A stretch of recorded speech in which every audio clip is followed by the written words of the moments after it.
TGIF Warriors. Hiya, Brock, Kevin, Jeff, everyone doing okay? EG's trying. Good morning, money. Money comes and goes. Time is gone forever. Make it count, money. How you doing, Hugo? Okay, so we do have a 2-week reversal in Euro Pound. Count back 2 candles. We need by the end of the session to close over 90.57. Hi, Hanye. I'm looking at this dollar. A decent week. But you know, if this is a neckline here, maybe we get a right shoulder, or maybe we get one more washout. Because, you know, even though I, got this move in the dollar and went with it by shorting cable, you see this down here? That bothers me. It bothered me, but I did it anyway, this right here. So it was at the 93 lows. Hello, Tripal. What kind of low is that? Face Warriors. What kind of low is that? Is there divergence there? Yeah, you got it, Amira. So it's a confirmed low. So, I mean, this bothered me. Maybe this is just another ABC, and we're going to wash one more time. And that's what I think we would need. One more high, you mean, Jess? Yeah. So that's what I'm thinking. And you know why? I really don't like to fade. Yeah. I don't like to fade this guy. You ever hear of him? Oh, let me move you guys over. I really don't like to fade any of the team. But, you know, Greg came in and talked about it, and he's more than talk. So he's long the S&P. He's looking for 3,600. What a coincidence to what you guys are thinking here today. And I think that would take a new low in the dollar to generate it. What do you guys think? And if that happens, then there's going to be a better area to sell gold. You know, maybe over this high, 1945 or so. We'll see. Silver, I still think will be the preferred short. See how much weaker it is. Gold's much closer and firmer. And, you know, that's because I still think the gold-silver ratio, although it's pulling back a little bit here, kind of looks like we still have a move here to the upside, which will make gold the preferred long. Gold outperforms. And thought Bitcoin could come under pressure. I don't know what to do with the charts. There's one thing I could say about Bitcoin for all you crypto people. Look at this weekly. What kind of formation is it? And then I'm going to bring Blake in. Tell me what it is. Here, I'll give you a hint.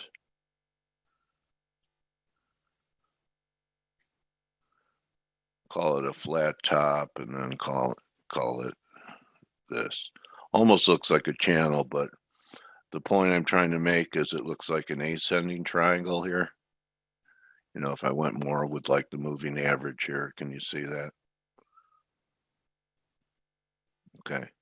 So, I mean, you break out over this level right here, this pivot, call it 13,000, and this is 3.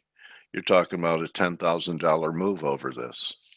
So, you know, maybe we pull back one more time to 88.60 if we get this risk off after one more high in the S&P. But it's been acting, I think, more like S&Ps and silver, L, in my opinion. So, I think it's held up better than silver had. Didn't perform as well as silver. I think it's more like correlated to just risk in general. And I just wanted to look at one more thing. I think it was copper. Amazon isn't putting in such a good week. Either is Google, either is Microsoft. They're not great weeks. So how about this? We got a new high in S&Ps. We take out 35.50.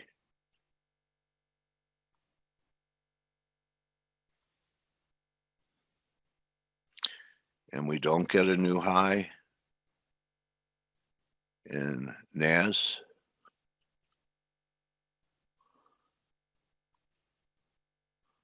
I don't know.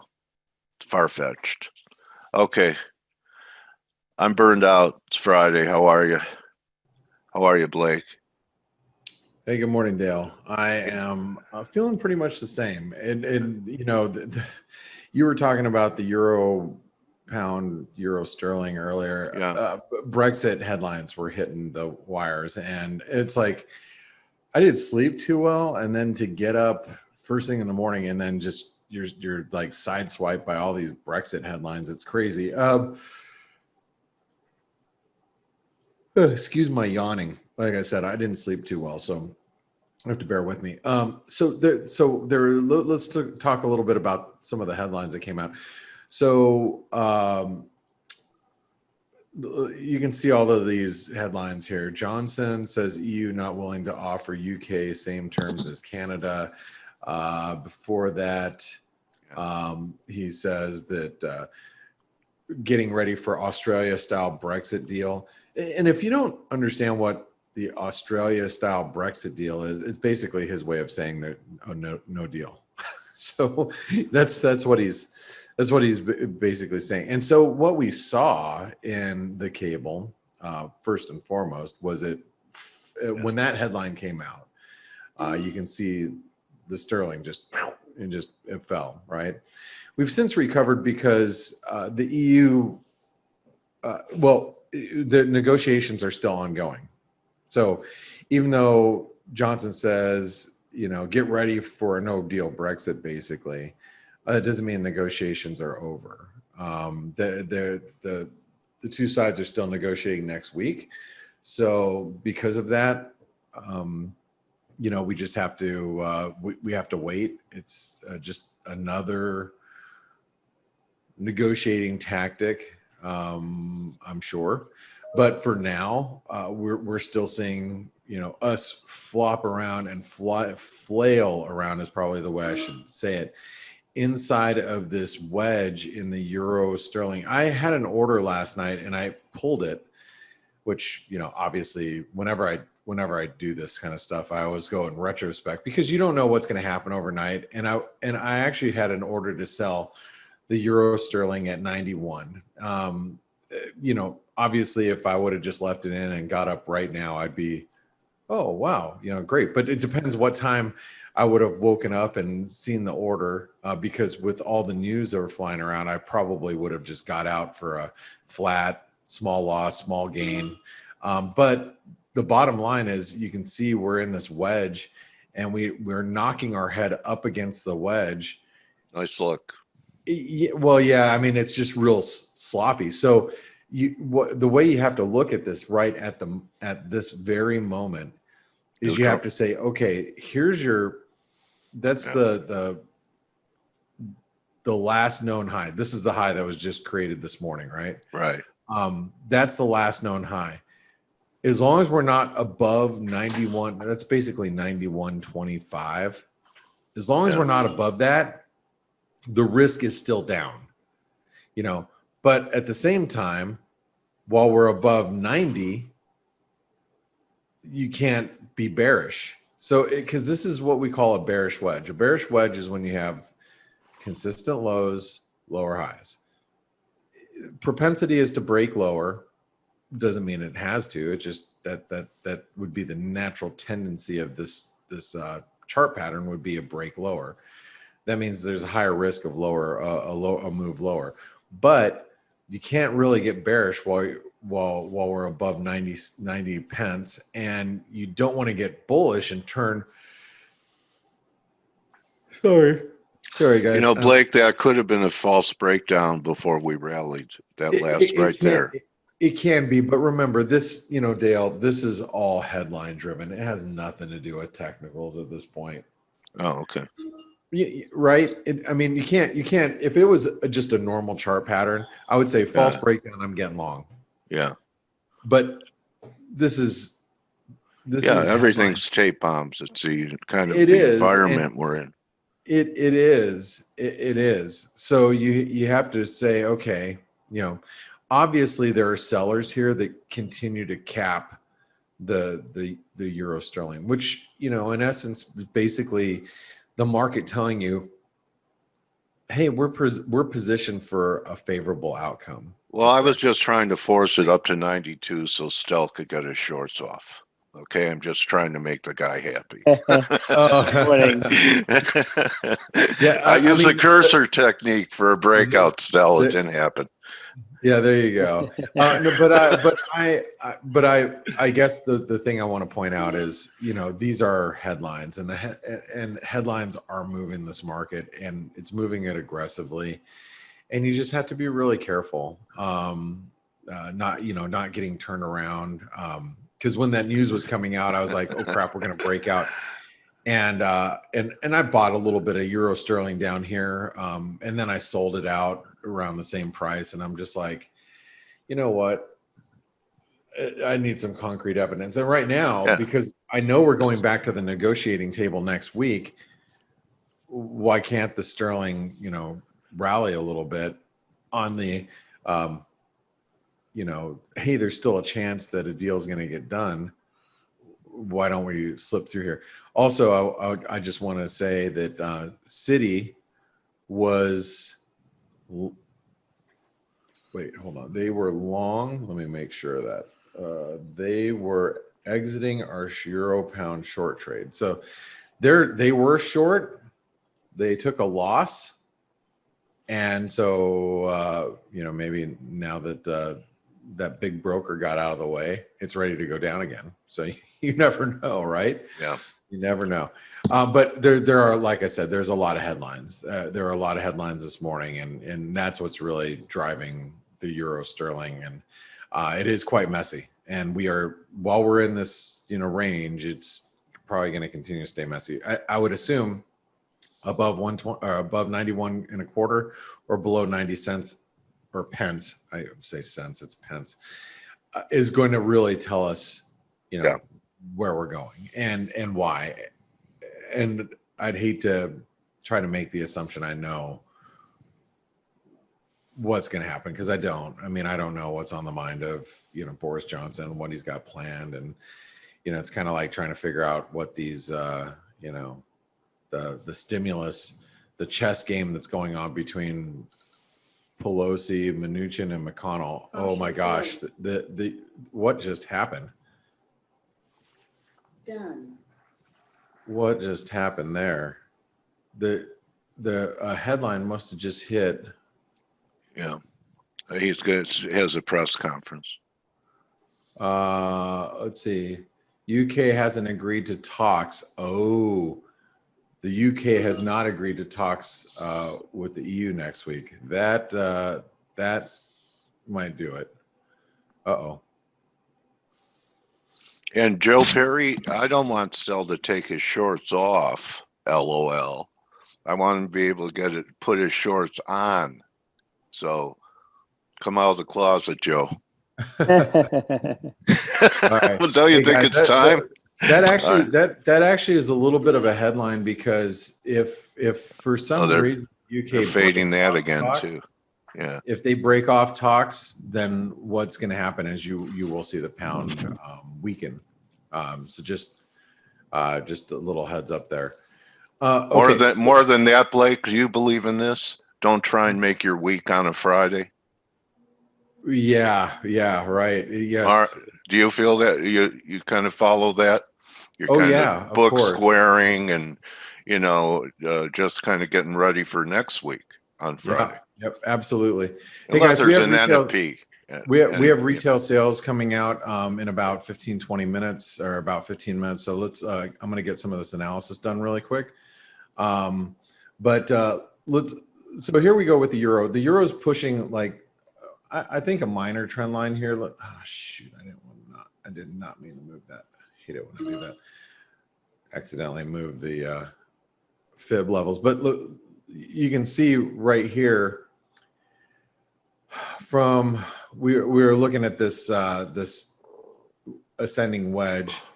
Basically, the 618 retracement, and also the 618 retracement. Also, the 127% extension came in at basically 116.95, and we were talking about how important that support would be yesterday, if you guys don't recall. So we basically held it, and so now we're rallying back, and we're finding probably some resistance. That resistance here. Oh, well, I guess we could probably do this. About 117.50, I'd say roughly, is going to be some resistance. So let's go ahead and write that down. And then support is that confluence, but I'm going to probably write 116.90. Let's double check that number really quick. 116.88. So yeah, 116.90 really is support. Okay. Cable. Okay, so we're all over the place here, and I think the way we have to look at the sterling at this point, something like this. It's a mess. I know, right? It is. What do you do with it? Probably nothing at this point.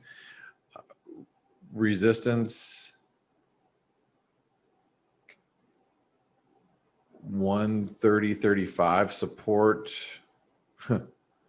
128.60. I mean, I hate to write that, so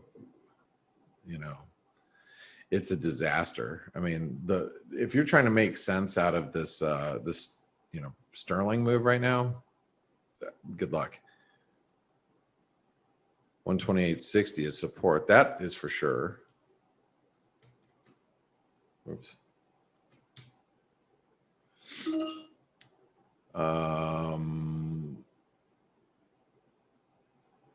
Resistance, I'm just going to write out whatever the spike high is here, 129.62.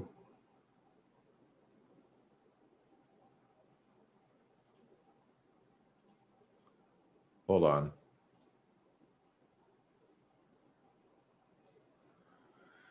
So there's some comments coming right now, so just little heads up. 129.60. Did I say 129.60? Yeah. 129.60. Aussie. So really key resistance now in the Australian dollar comes in at 71 cents.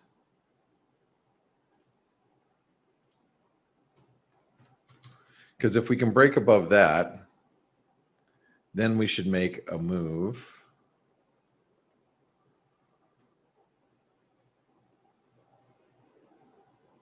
Or 71.20. Maybe 71.50 would be next after that.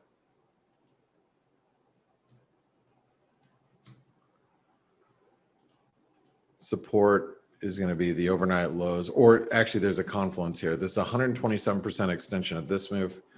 Crap. Hold on really quick. So pound starting to move here. Not too sure why. There's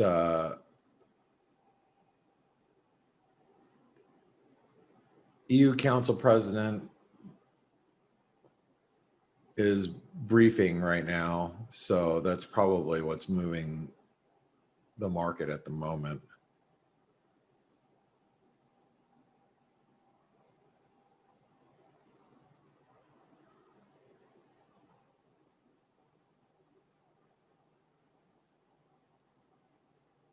Okay, so what I'm gonna do right now is I'm gonna set a couple alarms here so I can go pay attention to other stuff really quick. Okay, so Aussie, you were just talking about the Aussie, and by the way, I still believe. Well, actually, you know, because we made this dip down here to towards 70 cents. You know, we were bearish the last couple of days, and we made this dip back down towards, you know, 70.50, and we held. While we're above 70 cents, we have to just go back to range now. So yesterday's support of 70.50, the overnight support is going to be important. You notice how we're really range bound with almost everything now. Kiwi, I know we have this like head and shoulder possibly developing, but for today, 65.70.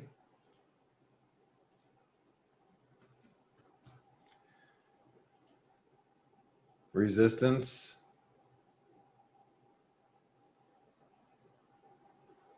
Will be, I mean, I'll write down 66.80, but I'm going to do 66.30 first.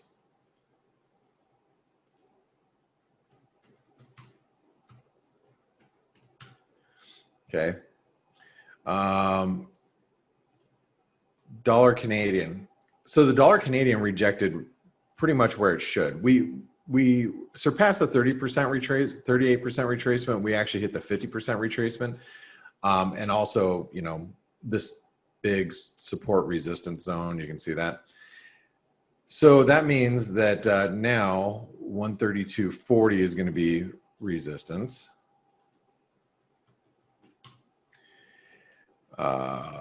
Support will be right back down here, this little breakout area of that inverted head and shoulder pattern. So that comes in at 131.50.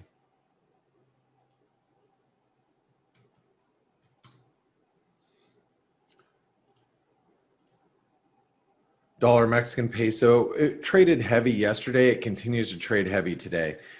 If we get a stimulus package and the equity markets really move here. Wow. By the way,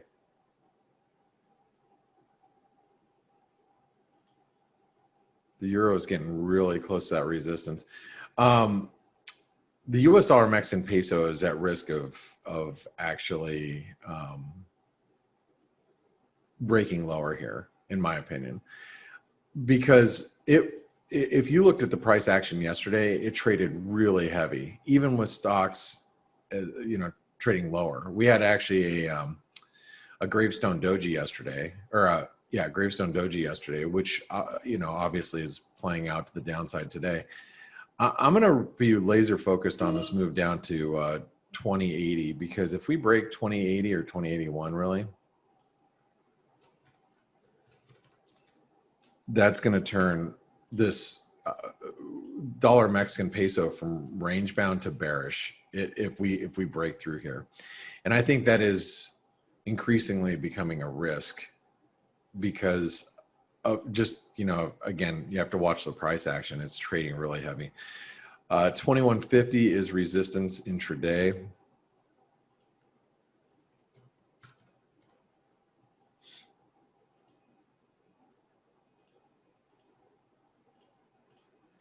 Here's a Swissy.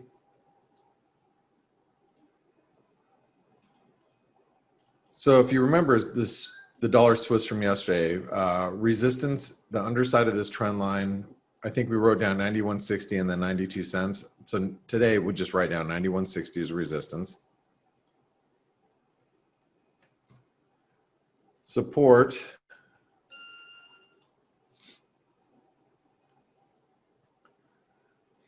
I'm gonna actually, we're on it right now. I'll write down 91.10 and then 90.85.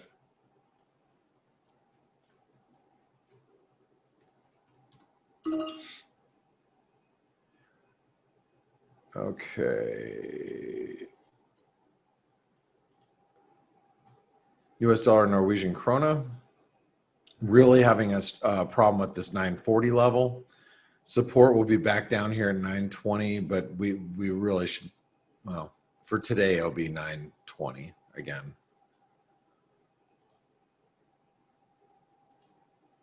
And because we had such a hard rejection of the 940 level, I'm going to write down 940. Whoops, that's not what I'm going to do. Okay. And we're range bound there. Dollar yen.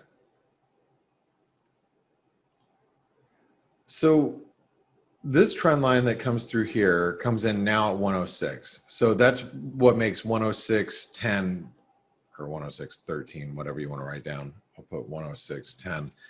Very important resistance. Support is at 105. I know we, dipped to 104.95 here and 105.05 here. That's why I just write 105. It's really key support, and we are range bound. Let's go into the dollar index.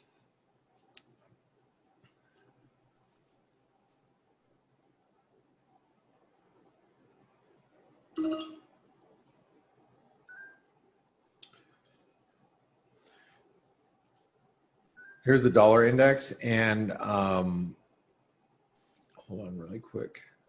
I'm just seeing if there's any headlines. I keep looking up to see if there's headlines coming through for the for like these Brexit negotiations, and if there's going to be a meeting next week. That's what I'm kind of looking out for right now.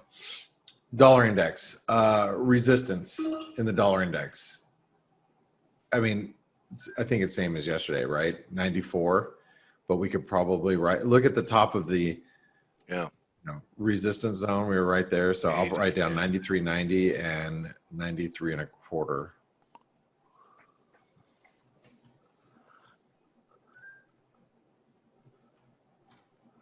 Okay. And Dale, isn't it? It sucks because everything is range bound, right? Yeah.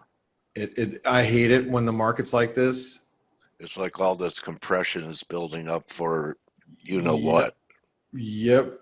Well, for something. And I was reading this analysis piece from one of the big banks that is talking about NASDAQ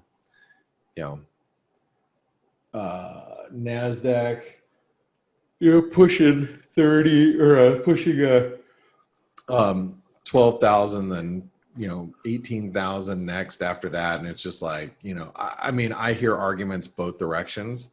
Yeah.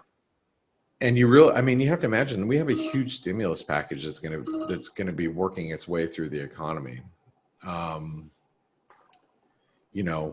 Will it really stimulate growth? It could, Yeah. It will. It will. They're going to, no matter who wins. It won't? It won't stimulate growth. It will dampen the a possible huge hit in growth. That's a totally different thing. Okay. So, even if it's on infrastructure, spend like $3 trillion on rebuilding everything, grids, everything. Hey, hey, Steve, before you numbers, start, numbers. Start down retail sales of what's going to happen here. Just retail sales. We're going to let data interrupt an argument between me and Steve. I can't believe it. Oh my God. Oh gosh. That should never happen. I can't adjust. Especially one that you're winning, Dale. Thank you, brother. All right. Okay. I just have on the dollar index, since we're sideways anyway, it's we're expecting core retail sales to come in a little weaker. So good prints. Wow. Good prints, bad revisions. I bought underwear. Wow. My goodness. Dollar index could care less. Interesting. I guess everybody's saying, yeah, that's great and all. Give us another stimulus package. I think that's what the market's saying to us right now. Yeah, it is. Yeah. So The market's saying what Paul is saying, you know. Let me finish up here with gold really quick. He loves only gold. I mean, look at gold Gold. tightening in the Yeah. triangle here. It's going to pop, isn't it, Blake? At some point, and it's probably not going to be today. Yeah. 1890 is support. I love those old Bond movies, don't you, Dale? Oh, yeah. I think they're amazing. Yeah. He was my 19 hero. And Roger- Warren Beatty Roger- and shampoo was pretty Roger good. Moore was my favorite. Yeah. Sean Connery for me. Yeah. Nice cars, huh? You the Bentley? Ah, I have to No. agree with Steve on the Sean Connery, but you know, but we British all have our cars. right? British cars. All right. Well, I'll tell you, that's the quickest amount of money I ever lost on a car was buying a British car brand new. There you go. Selling it 2 Oh, years brand later. new. Yeah, you What don't. did you buy? A Jaguar? No, it was a Land Rover, Bentley? but Oh, Land Rover. that was a I don't know, 15-year ago. My wife wanted the newest, latest, greatest, Yeah. and there was nothing I could really do to fight it. You Yeah. guys that are Happy married, wife, happy life. yeah, and so Happy Yeah. wife, empty pocket. yeah. But, you know, ironically, after that happened, I knew what was going to happen. She learned her lesson, and Yeah. that'll never happen again. You paid for her to learn the lesson. You know, Anyway, they have a new Hummer out and it's an EV. I saw a commercial. Looks pretty cool. that I have not seen. Yeah. But hey, guys, there's All your right. unfortunate bias chart, and I hate it. I mean, it's all range, and It that's should be called the no bias chart. yeah, exactly. But look, it will change, and probably it will change beginning of November. So, Well, you know what, Blake, if you have time, you know your favorite's on today. Mark, I made sure that his stuff's going to work today. And he has Mark Newton, and he's getting involved with the Foundation of Cycles. He's got some real interesting things to share with us today. At the you top know what? of the hour. And as I tweeted yesterday, Mark Newton is one of my favorite technicians around. So you guys stick around for a great interview today with Dale. Obviously, it's the pain you have to go through listening to Stelios for the next 30 minutes. But fortunately, you have Steve to pick up where Stelios lacks. So yes, indeed. I couldn't agree more. Anyway, you guys enjoy your Friday. Good luck today. Remember, You do, mate. Yeah, trade carefully. It's nasty. Treacherous. Out Yeah. there. It is treacherous on a Friday. All right, guys. Talk to you soon. All right. Have a good weekend, Blake. Bye-bye, too. mate. Bye. Thank you, Blake. You guys. Hey, Friday. Hey, Dale. Yeah. Thank Yeah. God I found ForexAnalytix. Yep. Thank God you did. So, Yeah. so a couple of things to talk about. First of all, Blake mentioned the UK. I'm just so tired of this, and I cannot imagine what it's like for actual UK people. But Johnson, I think the way he's dealing with this is basically, we were talking about this in chat room with Amanda, and she very correctly said that Johnson basically putting the ball on the EU side and saying, look, we have been a member of the EU for decades, and you won't even offer us Canada terms, which is, it doesn't sound good anyway. So it puts the ball in their court. I think he's due to have a conference in a couple of hours' time, so a press conference. So we'll see if he announces something. But I think this is just another play of, game of chicken. And, I stand by what I've been saying, that I think they will either extend it again or do something, but they're not. I think they're going to avoid a hard Brexit, especially Hopefully not in these extended. I times. can't handle any more of Yeah, this I know, drama. I just want it to be over. Yeah, so let's see what happens in 2.5 hours. I think is the press conference for Johnson. Otherwise, we had numbers didn't really have that much today. CPI in the Eurozone minus 0.3% again, so way below 2%. And there was one of the EU officials today saying, "Look, this really accommodative policy is appropriate, and I don't think they're going to deviate from this for a long time." So, and that was data-wise. Now, an interesting thing that I was discussing with a friend of mine, and I think that's a very interesting thing to keep in mind, is yesterday we had PPI numbers out of the US, and if you remember, they beat quite a bit. Mm-hmm. And the question has been for years now, where is inflation? Where is inflation? Obviously, number one is how do they calculate inflation? That's one story. But even with the way they calculate it now, we will see an effect eventually as they throw all this money in now, because it's the way they're doing things, the way the stimulus is going now is different to what it was back in 2008, 2009. The coronavirus bill, and the way they've been throwing helicopter money, and basically it's not just buying assets, it's not just buying government bonds, they're doing other things, and this slowly is going to creep into the economy. And the interesting point, which I was discussing, is that the Fed themselves have said that the most accurate, or let's say good predictor for future inflation is food prices. That's what they look at. They don't look at other components. They look at food prices. That's the best thing to look at because it usually leads everything else. And guess what? Food prices yesterday was up 1.5% or something like that. It was basically the big outlier which pushed everything higher. So just something to keep in mind, that eventually we will see inflation. After all, they're throwing all this money in the system, and it has to come through at some point. But obviously timing it is the real issue. But just something that I was discussing today, I thought it was interesting to share with you guys. I like it.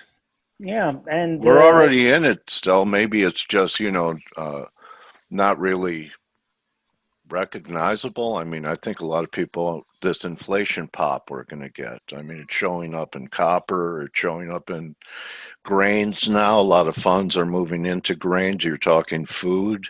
So, it's already underway.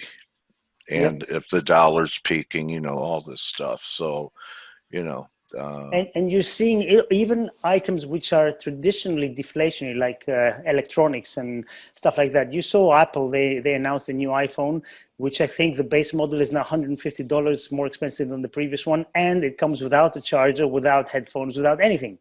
So soon enough, without a phone. This is it's going to be an empty box saying iPhone. Yeah, I mean, granted, everybody has like 10 chargers at home now because they're the same for everything. But still, this is stealth inflation. But or you see packaging of crisps, or whatever you call them, and there's stuff you buy in the supermarket, same price, but they reduce the amount. So you don't see inflation in the price, but it's inflation in less product for the price. I'm paying more for a haircut. Even services are going up because of this. There People are justifying raising their prices because maybe they have to travel to do it and things like that. Yeah. Yeah. And let's not get started on healthcare and education and all that. That's double digit inflation. Okay. Anyway. All right. Shrinkflation. There you go. Thank you. Ride the curve. Yeah. Shrinkflation is what I described before, the products. Anyway. So that's pretty much it. And I wish everybody a lovely weekend. Same to you, mate. Yeah. Same to you. Enjoy. Thanks, guys. So okay, Dale, it's you and me, man. So you need some questions from the start at the beginning. Yeah, I could use them, but we have a few things to talk about before coming to that. Okay. I'll start very briefly with just a couple of notes on the side of the FX, and then I'm going to jump to the rest of the assets. as always, as almost always, starting with the DXY. Yeah. Look at the DXY. Oh, perfect. I wondered why it stopped there. Yeah, it got rejected from this horizontal resistance area, still below the broken channel trend line support.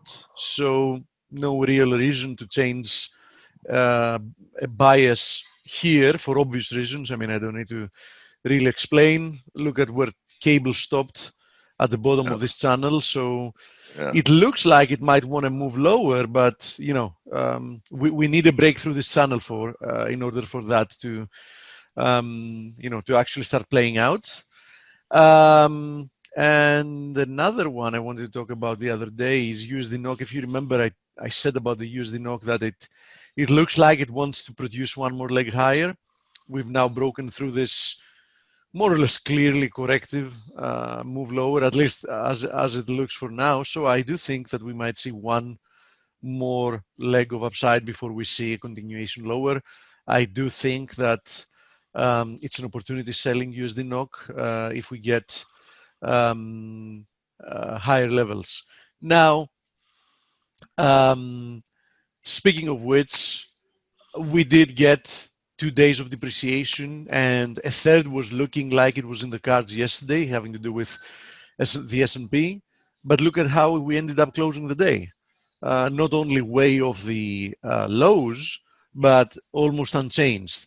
And we found actually support here at this ascending channel. So I'll warn once again that this is a game that's probably extremely risky playing, meaning wanting to bet that during the next 2.5 weeks, you want to be going against the Fed and the government. So, you know, that's my advice here. Here's the NASDAQ, you know, more or less looks the same. I do think that there is a very decent chance that we're going to have elections at, and if not at, near all-time highs. So keep that in mind. One thing to note is on the last high that we're now challenging in both of those indices, the highs were confirmed. At new highs here, we will not confirm. Probably we won't, yes. And if you remember, I've said that I think that after the elections is probably a much likelier period to see. Yeah. You know, I thought it was too or pat, but you know, it's probably not. You know. So anyway, Mark's gonna stick. Mark actually, you know, he's looking for some type of peak, and I think he said a new high first. So yeah, I agree with Mark. I also think that we're going to get one high, at least one more high first. Yeah, but then he's pretty negative. So stick around for his cycle work there, Volgi. I'm also quite negative. I've explained the reasons in the past. I do think that once the elections are over, and perhaps following a small rally, cheering up for the winner of the elections, which of course Wall Street is trying to persuade us that no matter what, the election result is going to be positive for the markets. Which, like everything else. Yeah, which if you ask me, it makes no sense. Actually, I take that back. It totally makes sense in the sense that they want to always give people a reason to be bullish and be clients and be buying stocks, right? Yeah. But how the hell can a Trump re-election be positive until it starts showing that Trump getting re-elected is, if not a long shot, it's at least, you know, let's say 50-50. And now suddenly Biden winning is also a risk positive. I mean, you go figure out. Now, fundamentally speaking, and they've explained that multiple times before, Biden winning should be, in comparison to Trump winning, stock negative. And the reason is extremely simple. Biden has not only pledged to reverse the tax cuts that Trump put in place, but also increase taxation even further. Now, for people that know basic economic theory and financial theory, stock prices, in essence, what are stock prices? They are a discounted price of future incomes for these companies, right? Post-tax, of course. So I mean, extremely simple maths. If you are to increase taxes, the current value of stocks should readjust based on that, right? So Yeah. purely based on that, stock prices should move lower. But we all know that what mostly drives the market, which is completely unhealthy, is stimulus and stimulus expectations, right? So given that, I can see the argument that under Biden, they expect even more Right. monetary madness. So that's the only basically bullish argument I can see, in favor to that theory that, Biden winning might be like really positive for stocks or whatever. But at some point, there is an end to this, meaning we know that there are diminishing returns to that. Just think about how small in comparison QE1 was, right, and its effect. And now consider that we've got to the part that we've only started counting by the trillions. Yeah. So at some point, the amount of stimulus needed to keep pushing forward is going to be that great that the that the market jitters about increasing the debt so much probably is going to end up counteracting the benefit of the stimulus altogether. And with the pace and the trajectory these things are moving forward during the past, let's say, 7-8 months, I think we might be, closer rather than further away. At I was least kind closer of to the thinking if we don't have a clear result, and you know that it's going to be challenged by the president, especially if it shows he's not winning. Okay, then it may take a month for it to clear up, and during that time frame, they can't pass the stimulus. Exactly. package. That's what I wanted to say. The only reason why the stock market is going to care about it is because as long as the situation is as you explain, there is obviously no stimulus coming through, right? Right. So and then once that yeah. clears up, that's a low. Maybe we have a 10-15% correction in the interim between then and now after a new high. That's my thinking. Yes, exactly. Until one day somebody challenges the whole thesis, the whole monetary thesis. As it happened, if you look back at economic history, the US might have gone off the gold standard in the summer of '71, but the first challenge to the ability of the US to repay its debts having to do with repaying gold, because up to that point your dollars were just redeemable in gold, came in 1969 from de Gaulle. And that was the beginning of the end that led to abandoning the Bretton Woods in '71. So I think we're going to get another moment like that at some point in the not so distant future, where somebody is going to finally openly doubt, this type of handling of debt and deficits and the ability of others to repay. And I think that's going to be the beginning of the end. Of course, that is a process that might last months or even years, but I think that's going to be the beginning of the end. In any case, back to the charts. Somebody asked about it, and I think it's very interesting. I wanted to show it anyhow. First of all, very briefly, crude testing, still testing, third consecutive day. This, if it's a triangle's resistance. But most importantly, natural gas might be putting here. What is this, Dale? Looks like a cup and handle, or yes. Let's have a look at it on the 4-hour chart. Huh? What do you think? ascending triangle, third drive. Looks like bullish as hell, actually. It's what you initially said. Yeah, cup and okay. It looks to me like a cup and handle here, exactly at 290, right? This is the Yeah. 4-hour chart. That's why I don't have that Okay. zone, but let's draw it. We know that it's an important zone even in the past. So that's what I see here. So, bears reject 290. They take it down to 2.35. Bulls attack once again. Bears reject it. But this time, they have even less strength in pushing the price lower. Right. Guess what's going to happen next time? Yeah, just blow through it.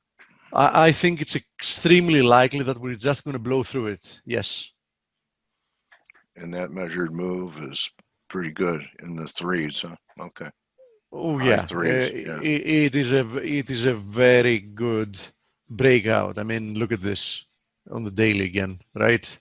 Yeah. I think 325 is the next area of resistance. I mean, I think we're really going to start moving following that, and we might do it, in a way that most people won't even expect. So natural gas coiling. I think it's very, very likely that we're going to see a very powerful move coming from there. Now, I'll be right back, Steve. absolutely. Okay. Copper has already broken through this corrective channel. I think it's about to break through the trend line resistance in the RSI as well. So I think another extension in copper towards 332, where we find this high. It was actually the end of December of 2017 when we got that high. Quite an important resistance area there. I think we can easily come to test that once we actually produce that breakout. Getting rid of slowing COVID by taking it more serious is biggest stimulus out there. Yes, that's going to be true. Although, something perversely speaking, once COVID goes away, the excuse for anomalous amounts of stimulus goes away as well. So it might be funny because getting rid of COVID is actually going to be positive for economic growth, but the stock market is not trading based on economic growth. If it was trading based on economic growth, it would be half of where it is at the moment, because economic growth is really, really bad, right? And if you even take, if you take into account a couple more factors for people that actually want to take into account real economic growth, meaning somewhat understating inflation, which is growth positive, because you first have to deflate the nominal number to get actual growth, and add to that the amount of debt needing to create a percentage of growth, then growth is really, extremely bad, and it has been. So I think getting rid of COVID is going to be positive for the economy, probably bad for the stock market. Aussie is diverging with S&P. Something big will happen. So here's the Aussie, since you mentioned it. So far, the move lower isn't looking impulsive, right? Yes, it is diverging. I'm not going to disagree. I wouldn't say like it's an amazing divergence to write home about. And as I said, the move lower definitely doesn't look impulsive to me. Same thing with Kiwi. Actually, Kiwi looks even better because it's still holding within this ascending channel, and perhaps it can actually accelerate higher from there. I do think that Aussie and Kiwi have a good chance of moving higher in the time to come, mostly because I'm bearish the dollar, and I believe that commodity prices will go much higher against the dollar. So I do think that commodity currencies will end up benefiting quite a lot. But I'm not sure if they're ready to break out yet. Kiwi, as I said, looks somewhat better, but also doesn't look that bad either. I mean, considering especially the prior move to the upside. Natural gas in the air, like a cup and handle. Oh yeah, Yeah, that what we talked about. Sorry, I didn't see your message. Yes, it does look like a cap and handle. Italy 10% increase in haircut price due to post-lockdown obligatory use of single-use disposable materials. Yeah, it makes sense. I mean, definitely increases the costs of operating your business, right? Because for every client you have to, use like masks and gloves and everything else, and then get rid of them and, do extra work to, clean everything up. So it makes sense, especially given the fact that a haircut is not really expensive. 10% is, it makes sense to me. Okay, so let me see if there are any more questions. Good morning. Look at natural gas. We did that. Nifty, Bank Nifty, and USD INR. Yes. I'm back. So welcome back. So USD INR. Where is it hidden? Doesn't really matter. We'll type it in.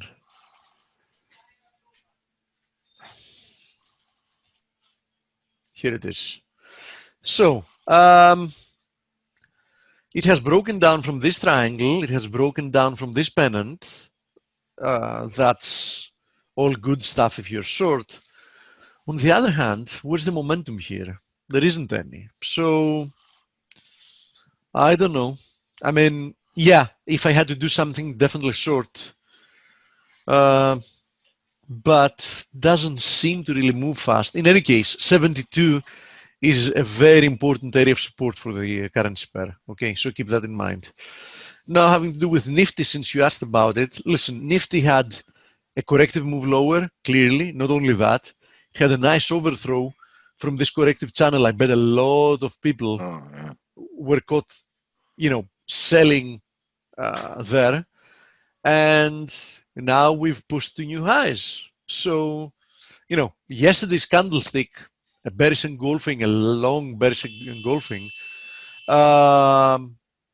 looks quite promising for some type of a corrective move lower, but all in all, doesn't look bearish. You know what I mean? In the short term, it might due to that candle. Now, having to do with Bank Nifty's move higher definitely looks corrective. And as I've said before, don't get involved with banks. Banks have, really no chance of doing well. One way or another, they're going to lose. The traditional banking model is completely broken now. So I wouldn't be buying. I mean, literally the only way for me to buy banks is put a gun in my head. There is no other alternative. Gold and silver, testing support once again. Here is gold. Testing support once again. Here is silver. Keep in mind, ignoring all that, there is also, that's why we've said multiple times that corrective moves are not easy to read, since day one that they begin. There is also the potential of having like a bigger corrective formation here, which is a big pennant like this. Yeah, I like that formation. Yes. So keep in mind, there isn't, a guarantee that we're going to see one more low in gold and silver. There is a chance that we won't. Okay. I'm not convinced yet. I'd still want to see one more low towards 1820 in the case of gold and towards 21 in the case of silver. But I wouldn't be surprised if they decide not to do that at all and just punch through and, start accelerating to the upside once again. So keep that in mind. I think that gold and silver more or less are coiling also in expectation of what's going to happen with stimulus, among other things. Okay. So Dale, we're Mark at the is top of the here. hour. Is Mark here? Good. Okay. He is. Okay, I'm going to Whoops, stick I around didn't mean until to do he's... that. I'm sorry. I didn't mean to do that. What did you Let's do? see if I don't know, I clicked the wrong button. Oh, hold on. I'll do it. Don't worry about it. I'll promote him. Oh yeah, wrong mark. Wrong Okay, mark. I'll demote him. Don't worry. Let me Okay. handle it. I'm so fried by Friday. Fried Friday. Okay, so Mark is here. I see he's unmuted. Mark, can you test your I did. mic? Oh, Hey. there you go. What are you doing this morning? Good, buddy. Thanks Good. for coming back. Thanks for coming back. No, my pleasure. All right. Okay, so I'll stop sharing so you can share. I also gave you the ability to share Okay. your camera if you wish to do so. So it's all yours. Let's see your Have a- pandemic haircut, Mark. Have a wonderful weekend, everybody. Thank you You too, very much. Steve. Good work this week, Steve. Thank you. Mark, so yeah, I've been talking to people. Wow. Mark went ahead with a PowerPoint. I'm just going to shut up and let you talk, bro. Go ahead. No, I thought this might be easier, just at least initially, because I have several different screens, and so sometimes Okay.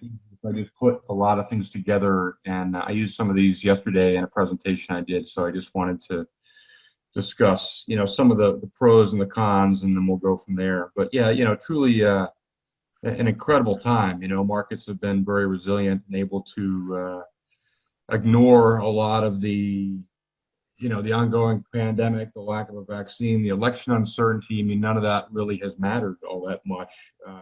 Recessionary economic conditions, we've only snapped back a little bit. So, I think it'd be interesting to start with a couple of different positives and talk about some of the good things that are happening, and then we'll go on to some of the negatives, if you don't mind. Sure. So, initially, I think it is a positive, the fact that equities remain near all-time highs, at least with regards to the indices. As we know, the broader indices are nowhere near the all-time highs, and we'll talk about that in a minute. But I think that is, the fact that we've been able to push up. Momentum is still positive on a short-term basis, looking at daily and weekly. So I think that is a good thing. We've seen a snapback in advanced decline. That's also a positive. We saw that back in the early part of this year. It was one of the few times in history where equities have had such a violent decline when advanced decline was really at new all-time highs. And so now that's managed to be surpassed. As you see on the upper part of the chart, the NYSE composite is really nowhere near all-time highs, but yet breadth has actually done quite well, particularly in the last couple of weeks. A lot of the percentages of stocks above their 20, 50, and 200 have all jumped up. So those are all good things in the short run. We saw a little bit of a drop off in technology, and that was bad. And these other sectors have mainly moved in to sort of take up the slack. So when you see strength out of financials, healthcare, industrials, discretionary, I mean, those are decent. So the one thing I good would, internals, right, bro? it's good internals in the short run. Yeah. Okay. I yeah. think that Okay. it's important to note that these indices, the ETFs that people look at these days are obviously very dominated by the big five. And so it's more important than ever, I think, to really know what you own. Watch the equal weighted ETFs and really understand what it is that you own in these. So the NASDAQ breadth has rebounded back. You did see a little bit of divergence in January, February this year in the middle part of the chart. And right now there's really no divergence. We've actually rallied back. So that's certainly a positive. The concerns, in my view, are the fact that, you really, even though we've seen a huge rebound in sentiment on the institutional side, which started, pretty much back in mid-May, June, the investor side really has not snapped back as much. And so, you look at just individual sentiment, and I still use AII, American Association of Individual Investors, as at least one of my tools. I use a number of different things, but typically at major peaks, you'll see these really widen out. So where they actually match, where the investors intelligence data matches the AII in extremes. And right now they're pretty much flat, which means that there's still, a lot of concern about the election, about the pandemic, about the economy. I think that we all talk to our neighbors and our friends, and people just acknowledge that it's sort of been a crappy year, and so it's tough for people to get truly that enthusiastic, I think, on the individual side.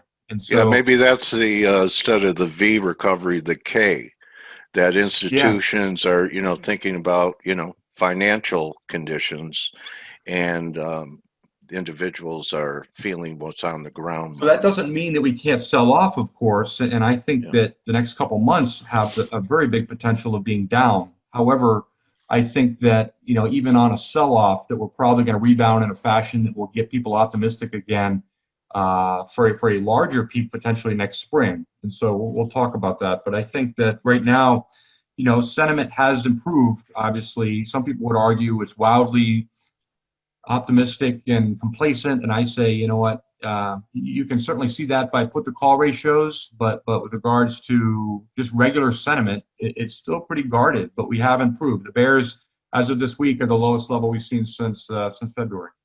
So is there equity? Yeah, the equity put to call got to like 0.41 the other day, so we only. I'm talking about the bears' equity. Yeah, the bears. Yeah, is that exactly. the lowest point? Yeah. Okay. Right. All right. But look at here's like the equal weighted S&P, and of course we're not even at June highs, much less all-time highs. So Yeah. we've snapped back in pretty resilient fashion, but yet there's still some real issues. Technology, for one, really largely peaked out on an equal weighted basis over the summer. So we've had a couple different stabs at moving up on an absolute basis, but relative to the S&P, technology really has gradually been weakening, arguably, in the last couple months. It hasn't been as strong. The semiconductors are a different boat. I mean, they've obviously been pretty robust. It's been largely tech hardware and software, which has been Apple, and we'll talk about that in a minute. But this is the equity put to call. You see us down at the lowest levels that we saw just since June and also September. So that's obviously typically a warning sign when bells should go off. This is just from Holbert, and you see that at least they believe that market timers right now are very, very bullish. And so, historically, that's been a source of concern.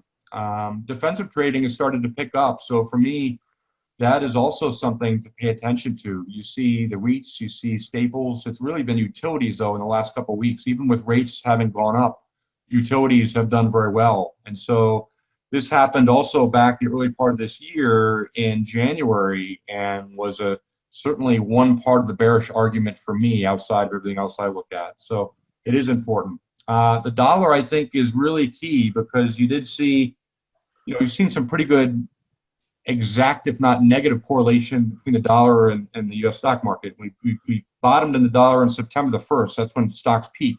Right. We peaked in the dollar on September 24th. That's when stocks bottomed. Now we're arguably trying to make a little bit of a bottoming formation. And, if this can start to show some strength in the U.S. dollar and breaking this trend line, my thinking is we are going to see that final move to new lows in gold and silver that everybody's been mentioning, that Steve talked about. And I think that, the Elliott charts largely would support the notion that, things like Aussie should start to fall, and the pattern to me, wave-wise, looks like we have another move to the downside. So being that that's an excellent, we've seen some very high correlation over time, positive, between Aussie dollar and gold and even commodities, that we could be in for a tough month, at least with regards to what happens with the metals. And some of that's going to come from rates, real rates moving up. If yields and the dollar move up in unison, that's going to be really tough for the metals. Silver started to roll over, and I think that under 23 is pretty much a straight shot down to 20. So that's interesting. Nice. The cycles that I look at, I put together just based on my membership for the the study of cycle. This is the foundation of the study of cycles, and they have a couple of really interesting tools. And so I went back over 40 years and put together the 5 most actionable cycles that are the highest rated based on Bartel score and strength. And they all showed peaks in early 18, peaks in the fall of 18, and a very severe decline. Of course, the amplitude, it's not as exact as what this pink line might show, but it is a pretty steep fall off. You did peak here about a month prior to when stocks peaked this past winter.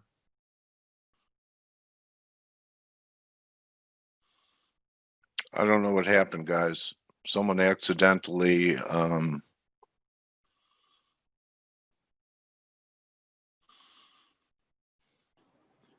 Yeah, I mean, I guess by restarting it, Dale, yeah. It kicked everybody out. Yeah. I'll Wow. just reschedule this. Yeah, that's a shame. Okay, Mark's cool. It's all No, right. I know that. It's just that's too bad that actually Yeah, happened. I know. All right. Yeah. Well, you All know, right. it's not Have COVID. yeah, that's true. Have a great weekend. You too, buddy. Okay.